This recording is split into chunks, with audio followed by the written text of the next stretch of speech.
Let's continue.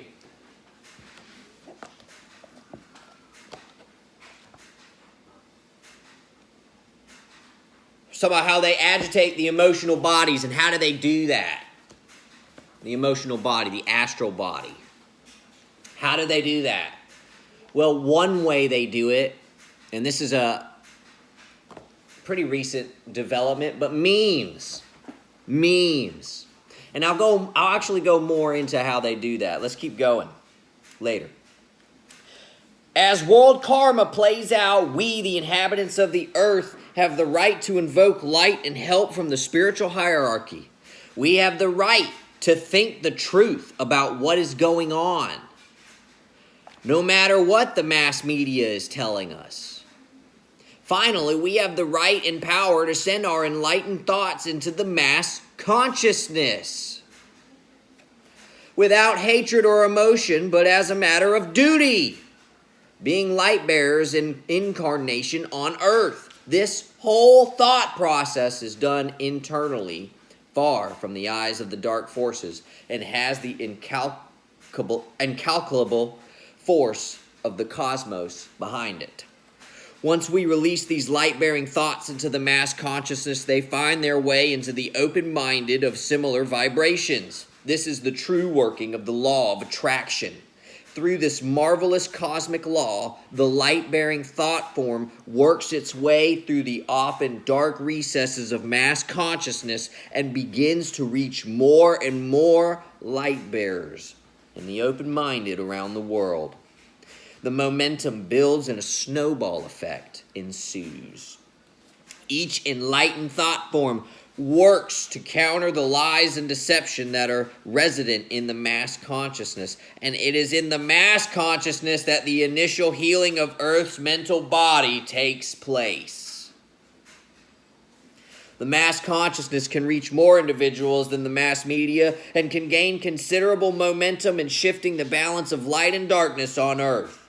It will touch the minds of people in their sleep, in quiet moments of contemplation during the day, in prayers, and even in the most unexpected moments of one's daily life. And as minds change, so will the rebalancing begin to manifest on the earth plane. The dark forces know of this power and fight process by creating every conceivable form of noise and real and virtual distractions to create confusion. Think about all the wacky events that we see unfold on the TV and the news to create confusion. They even direct their agents on the astral plane to whisper counter thoughts that seem like one's own thinking. Thus, they too feed the mass consciousness with lies, half-truths, and sophisms. To make these distractions stick, they project anything that titillates the lower chakras so that thinking is held in sensual chains. Yeah, they like to manipulate using sex, violence, drugs, rock and roll, anything that stimulates the lower bodies.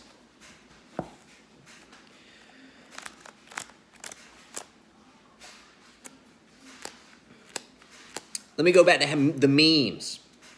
And then we'll go into some of the steps on doing this. The memes! How are the memes being used to agitate the astral bodies? Well, guys, a meme is a picture, okay? It is a picture with some captions put on it. You look at the picture, you look at the captioning, and you create, once you see it, you create your assumption based off of that image. And a lot of times what people will do is they'll use some vexing image or they'll use a vexing caption along with something that they're either promoting or smearing. Okay? You put the image out there and people look at it and form their own opinion on it. Some people make their own memes and images based off of what they saw to counter or to promote, to add on, to supplement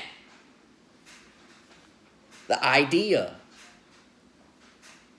Now, is one meme going to change the world? No. But what these things do is they influence the mind and the perception of people. Facebook is a great example of almost like an astral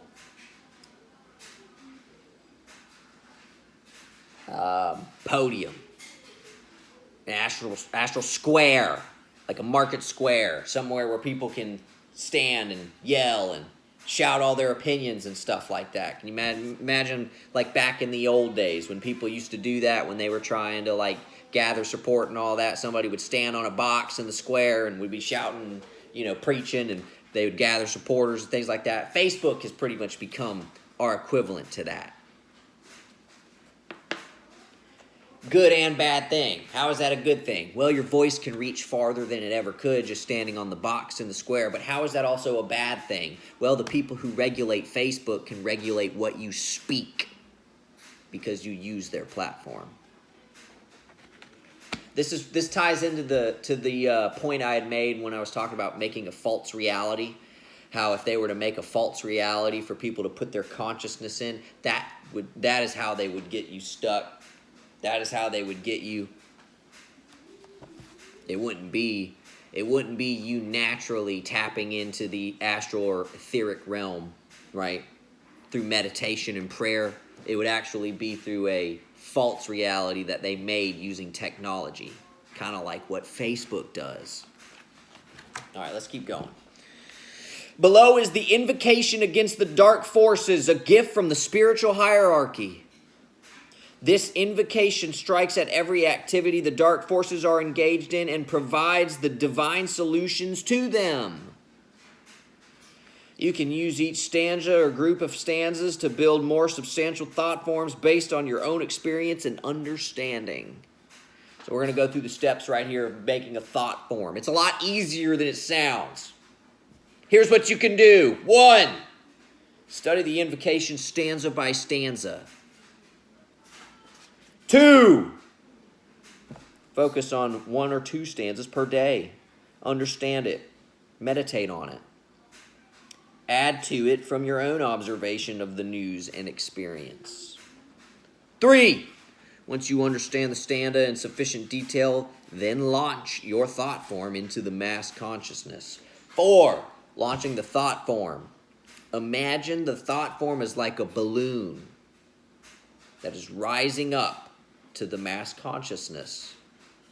Once there, it explodes, and it sends its thought forms rippling through the mass consciousness. And then there's a bunch of examples of, verse and stanza. They're basically like little prayers to the ascended masters, to God, all the angels. We got one here. Let the great archangel Michael now swoop into the earth, bringing his numberless legions of angels, and wipe clean the earth of those who will not stop in their fighting, in their terrorism of others, and in their lies toward their brethren. See, that's one, right? You visualize, you think intently, visualize, meditate, and then visualize the thought form rising and then merging with the mass consciousness, the mass thought form. That's it. That's all there is to it. It's essentially, it's similar to praying, guys. One might even argue that it's the same thing. It's the same thing as praying. So, I'm sure people will get disappointed. They'll be like, oh, really, that's it? Just prayer? Yeah, guys, prayer. It's more powerful than you think. And you need to be specific when you start thinking and praying. You're messing up by not being very specific when you pray and ask for things. I'm going to give you that one tidbit, secret advice. Be as specific as possible. And before you pray, when you're actually really considering and thinking about what you want, what you desire, you need to be as specific as possible with that too. Oh, I want a really big house somewhere. Where? What neighborhood do you want? How many bedrooms? What's the square foot? How many bathrooms? What kind of shingles are you going to use? I'm talking about be specific, guys. What's in the grass? You got zoysia? Or are you going to use St. Augustine? As silly as that sounds, guys, there's actually some truth to that. Actually, a lot of truth to that.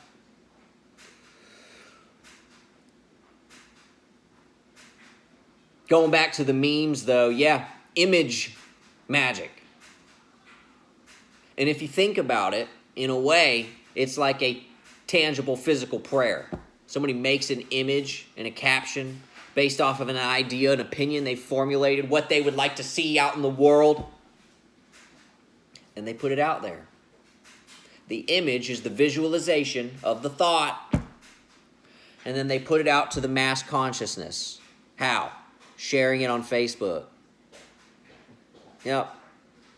This is why I keep harping and keep saying, share your story. Share your story. You got a story of how you were wrongly persecuted or hurt, an injustice that was done to you.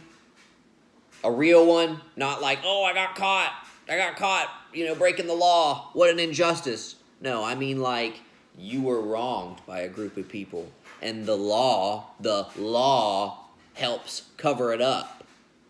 There are those out there who suffer from injustices like that. There's a lot more than people would realize.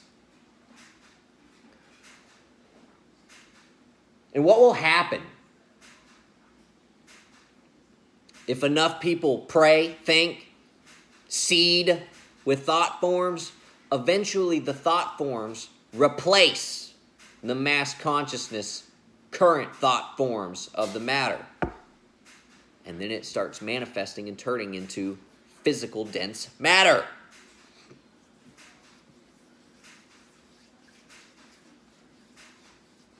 Y'all have a good one.